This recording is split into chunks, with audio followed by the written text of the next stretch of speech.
Ar-Rahman Ar-Rahim. Assalamualaikum warahmatullahi wabarakatuh. Selamat pagi anak-anak, bagaimana kabar kalian? Ya, Ustazah punya pantun untuk kalian.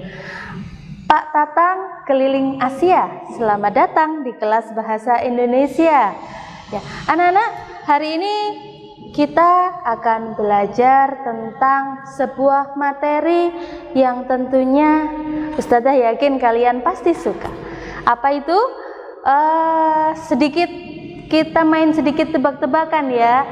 Yang pertama, materi ini biasanya waktu kalian kecil, ibunda atau mama atau umi seringkali membacakan cerita untuk mengantarkan kalian tidur.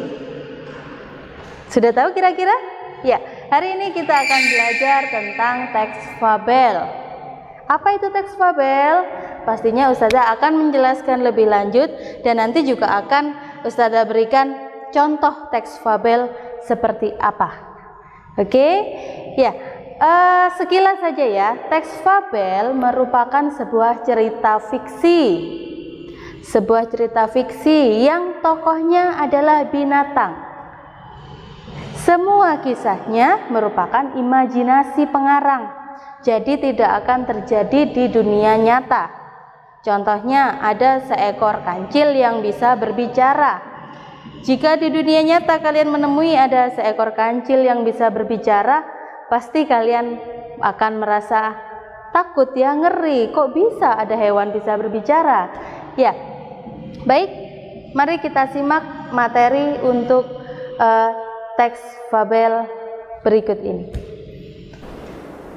Nah, anak-anak, hari ini Ustazah akan menjelaskan tentang teks fabel.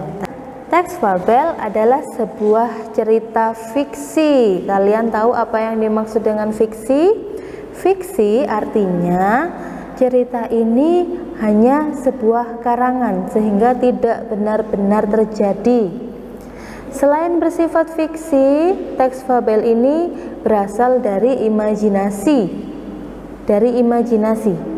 Sehingga sama juga seperti fiksi, apa yang terjadi di dalam cerita tersebut tidak terjadi di dunia nyata.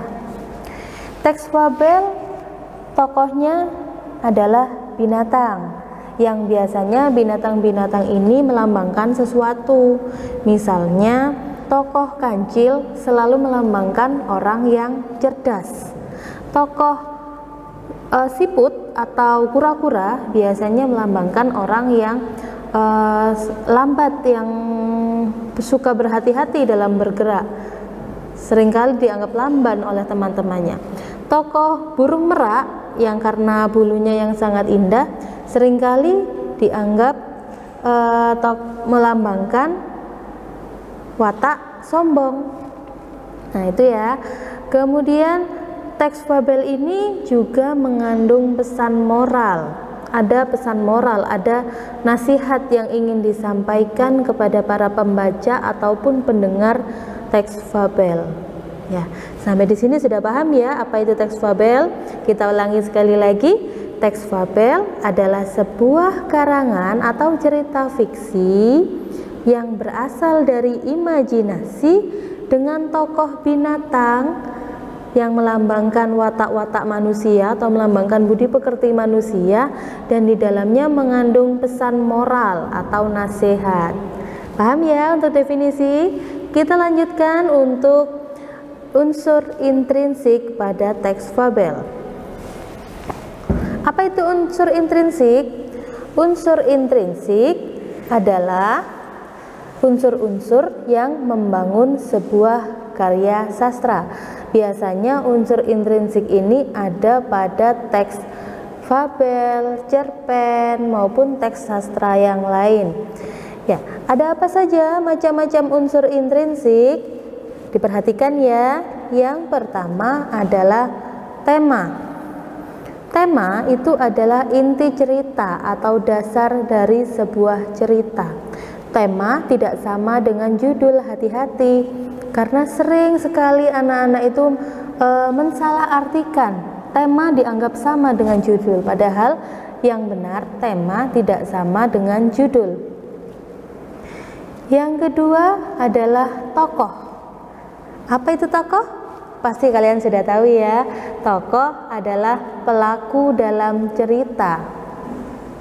Jadi dalam teks fabel ini tadi Ustazah sudah menjelaskan di awal, tokohnya adalah binatang-binatang yang perilakunya, wataknya dibuat seperti manusia.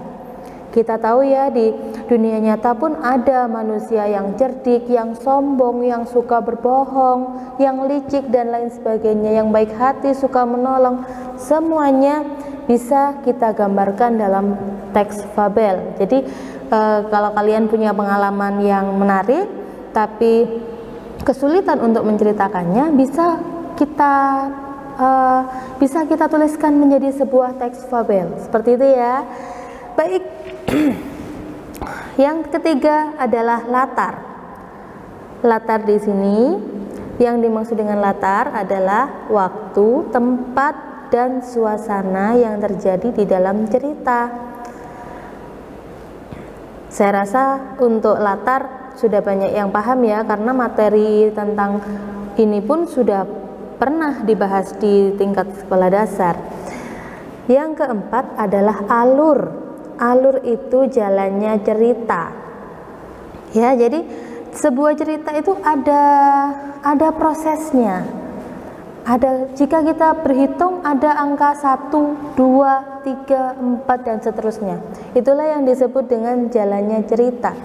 Nah, alur itu macamnya ada 3. Yang pertama alur maju, atau kadang ada juga yang menyebutnya alur kronologis. Itu ibaratnya kita berhitung itu urut 1, 2, 3, 4, 5. Yang kedua ada alur flashback atau alur sorot balik. Ada juga yang menyebutnya dengan alur mundur. Jadi alur sorot balik ini atau flashback ini biasanya memaparkan kejadian-kejadian yang terjadi di masa kini kemudian kembali ke masa lampau. Jadi ibarat berhitung tadi, kalau yang pertama tadi 1, 2, 3, 4, dan 5, maka yang flashback ini kita mengulang berhitung dari angka 5. Tapi bukan mundur, bukan 5, 4, 3, 2, dan 1, melainkan 5, 1, 2, 3, dan 4. Paham ya? Kemudian alur yang ketiga adalah alur campuran. Di alur campuran ini ceritanya bisa maju mundur, kadang di masa sekarang, kembali ke masa lalu, kembali ke masa sekarang lagi, dan seterusnya.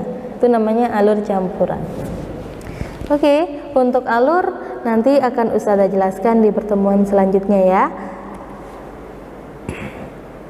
Yang kelima adalah sudut pandang. Sudut pandang di sini maksudnya adalah cara pengarang memandang tokoh atau memandang cerita tersebut.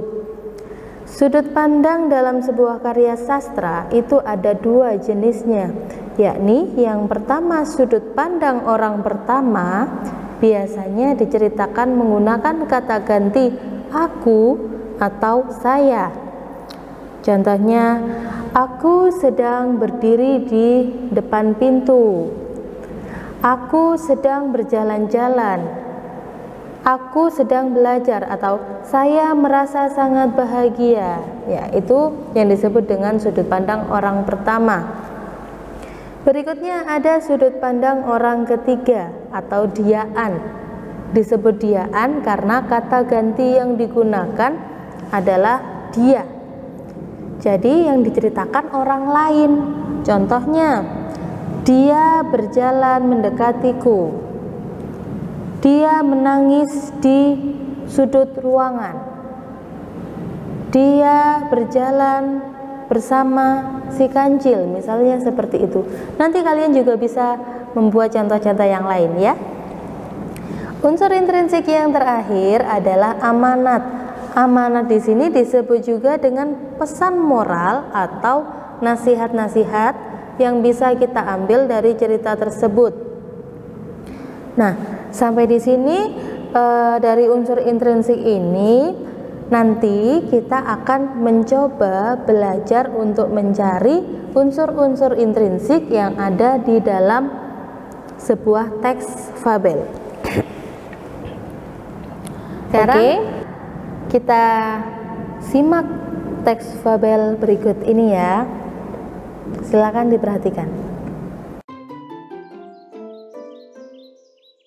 Pada zaman dahulu, saat musim panas penuh dengan bunga yang mekar, hewan hidup di hutan. Burung dan serangga paling menikmati musim ini. Dan tentu saja, tak kesulitan mencari makanan.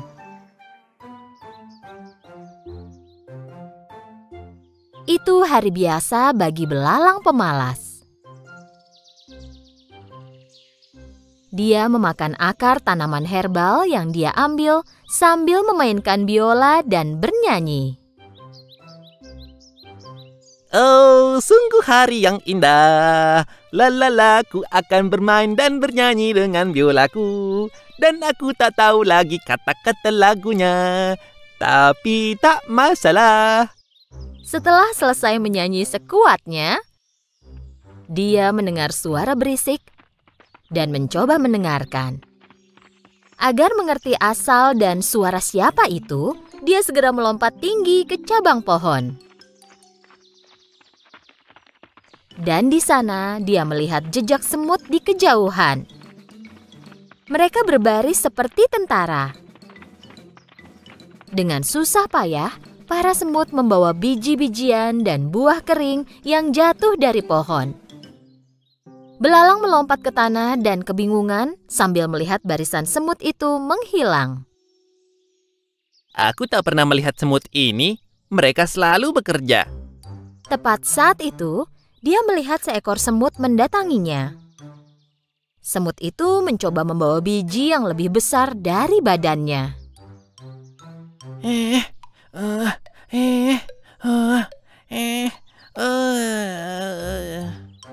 Saat akan melewati belalang, semut itu menjatuhkan biji yang dia bawa. Sebenarnya, dia perlu istirahat. Belalang menatapnya dengan mata hampa. Apa kau pindah ke suatu tempat? Bukan. Jangan bilang kalau bakal datang bencana. Apa itu alasan kau melarikan diri?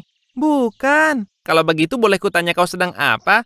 Kami membawa makanan ke sarang kami. Oh begitu, kalian pasti menunggu banyak tamu malam ini. Kami menyimpan makanan untuk musim dingin. Kau menyimpan makanan untuk musim dingin? Untuk apa?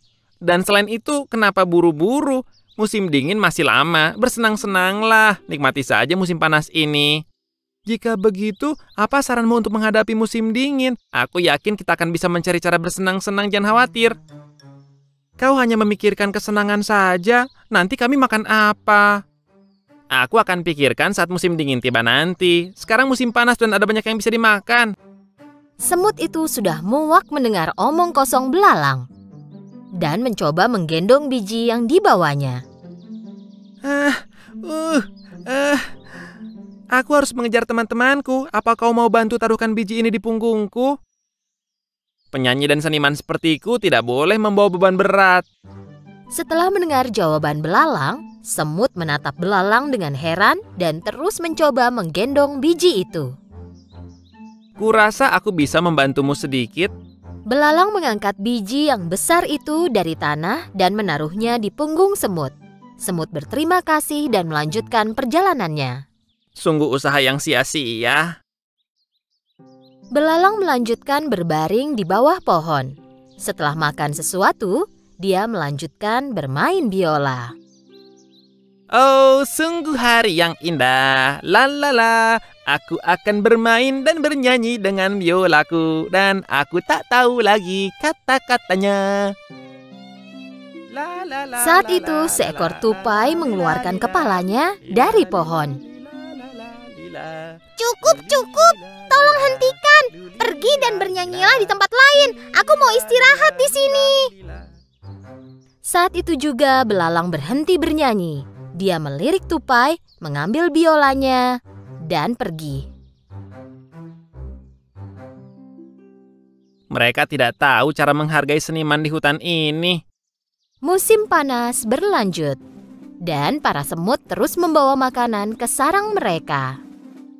Sementara itu, belalang terus makan, berjalan-jalan, bermain biola, dan bernyanyi. Akhirnya musim dingin tiba. Suatu pagi, saat semut bangun, mereka melihat keluar sarang dan melihat semuanya tertutupi salju. Semua semut kecil mengkhawatirkan hewan lain yang kedinginan, membeku, dan lapar. Di samping itu, karena semua tanaman tertutup salju, belalang belum makan apapun selama berhari-hari. Dia menggigil, tenaganya hilang, dan tidak bisa bermain biola atau bernyanyi. Dengan susah payah, dia mencoba berjalan di atas salju. Tiba-tiba dia berpikir tentang hari-hari musim panas. Hari-hari itu sangat menyenangkan. Di mana-mana ada makanan, perutku kenyang, aku selalu bahagia.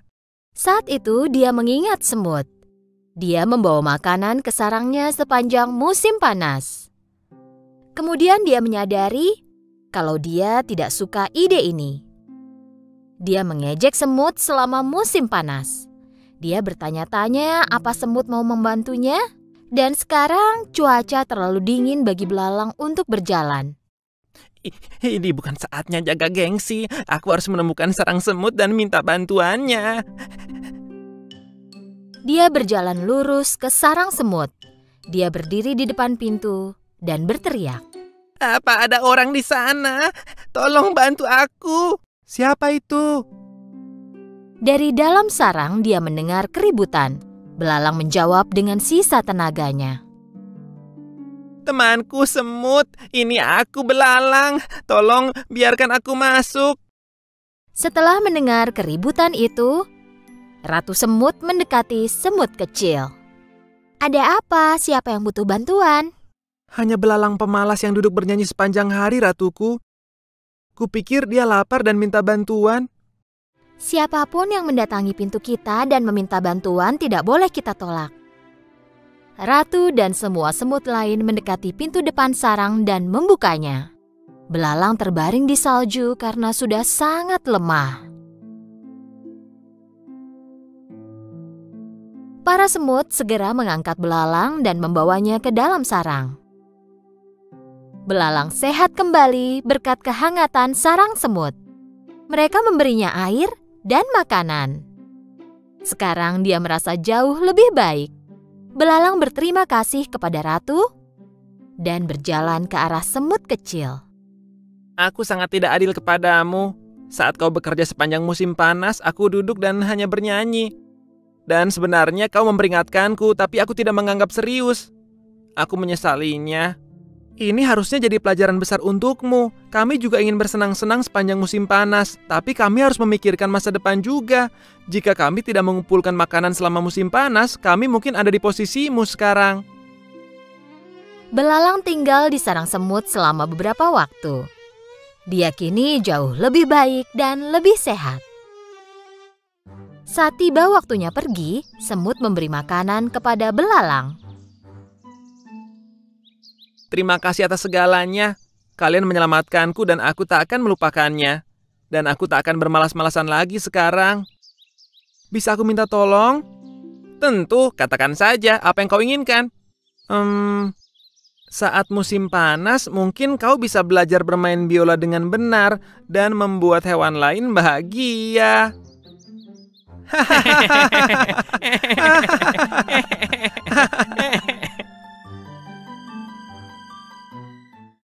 Oke, bagaimana videonya? Bagus kan?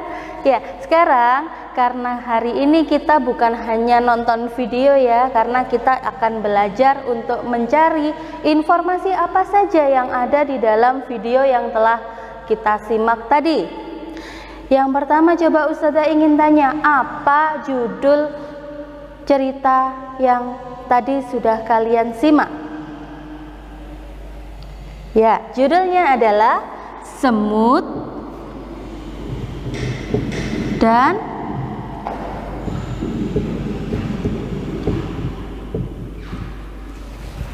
Judulnya adalah Semut dan Belalang. Nah, tadi kan Ustazah sudah menjelaskan bahwa unsur intrinsik atau unsur pembangun dalam teks fabel itu ada 6. Sekarang kita bahas satu persatu ya. Kita cari unsur-unsur yang ada di dalam cerita Semut dan Belalang ini ada apa saja. Yang pertama tadi kita punya tema.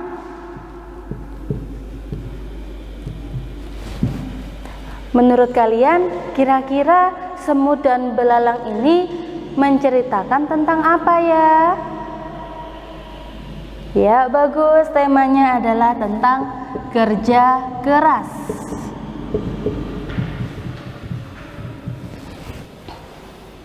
Baik, tadi tema adalah inti cerita atau dasar dari sebuah cerita. Di dalam cerita tadi menceritakan tentang kerja kerasnya para semut ketika musim panas, sehingga mereka dengan giat mencari makanan, mengumpulkannya di dalam sarang. Ketika musim dingin tiba, mereka tidak kelaparan, mereka tetap hangat di dalam sarang dan tetap memiliki banyak makanan di dalam sarang mereka. Baik, yang kedua adalah tokoh.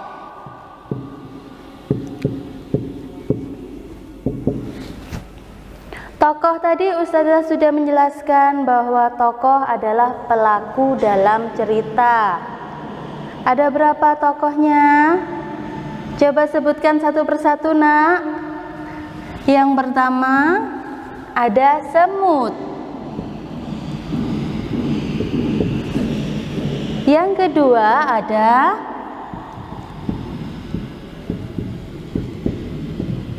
ya, bagus sekali. Yang pertama ada semut, yang kedua ada belalang.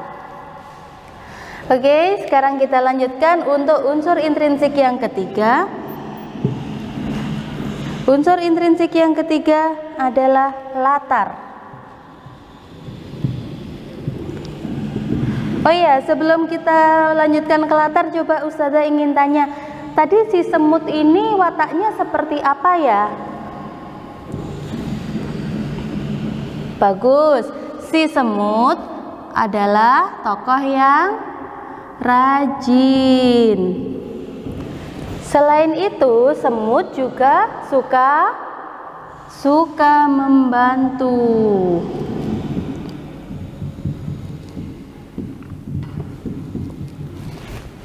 Bagaimana dengan belalang? Ya, tadi belalang sepanjang musim panas hanya berjalan-jalan, tiduran, bermain biola, bernyanyi dan lain sebagainya. Jadi belalang ini adalah tokoh atau binatang yang pemalas. Nah, dari semut dan belalang, kira-kira kalian ingin meniru siapa? Ingin meniru semut yang rajin atau belalang yang pemalas? Tentunya kalian ingin meniru semut yang rajin ya. Jangan sampai kalian meniru belalang. Nanti kalian sendiri yang rugi, oke? Oke, kita lanjutkan sekarang unsur intrinsik yang ketiga, yaitu latar. Latar adalah tempat, waktu, dan suasana yang ada di dalam cerita. Kalau kita lihat, kita kembali lagi ke video yang sudah kita tonton tadi. Tempatnya kira-kira ada di mana ya? Ya, tempatnya ada di hutan. Kemudian coba yang lebih spesifik lagi, di mana? Bagus, di dalam sarang semut.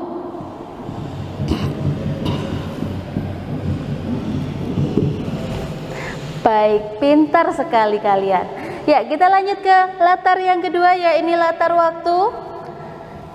Kira-kira tadi waktunya ada berapa ya? Ya, bagus, ada dua, yaitu yang pertama pada saat musim panas dan ketika banyak salju, ketika si belalang merasa kedinginan dan lapar. Bagus, yaitu pada saat musim dingin.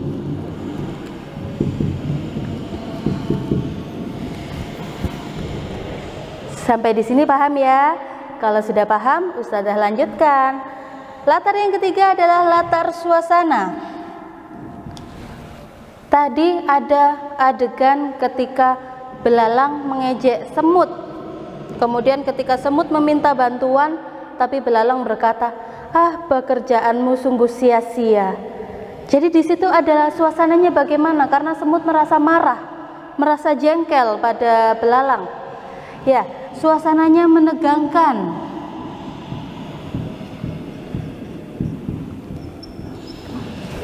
Kemudian ketika musim dingin, si belalang meminta bantuan kepada semut. Apa yang dilakukan oleh semut? Semut mau untuk membantu belalang, membawa belalang masuk ke dalam sarangnya sampai musim dingin berlalu. Ya, bagus sekali, berarti suasananya adalah mengharukan.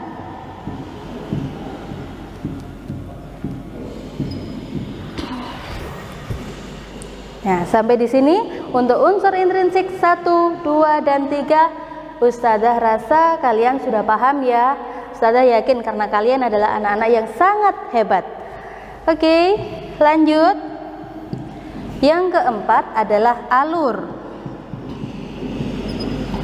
Alur adalah jalan cerita. Kira-kira alur yang diceritakan tadi di video yang tadi seperti apa? Alur maju, flashback, ataukah alur campuran?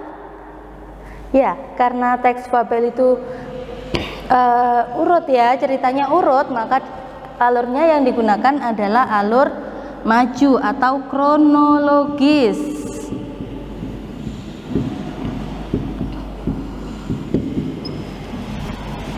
Untuk tentang tahapan alur, jadi di dalam alur ini nanti akan ada tahapan alur yang kaitannya dengan struktur teks fabel. Untuk tahapan alurnya akan Ustazah jelaskan di pertemuan selanjutnya ya. Kita loncat ke unsur intrinsik berikutnya, yaitu yang kelima adalah sudut pandang.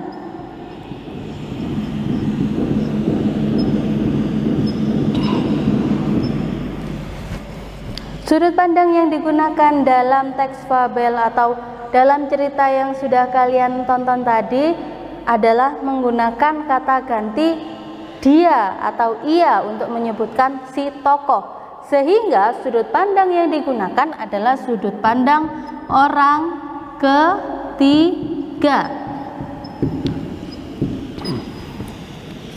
Yang terakhir adalah amanat. Amanat itu pesan moral. Kira-kira pelajaran apa yang bisa kita ambil dari cerita semut dan belalang tadi? Tentunya kita bisa mengambil pelajaran bahwa kita harus menjadi orang yang rajin supaya tidak susah di kemudian hari. Seperti semut tadi, ketika si belalang santai tiduran di bawah pohon, semut tetap bekerja keras, tetap bekerja untuk mengumpulkan makanan-makanan sebagai persediaan di musim dingin.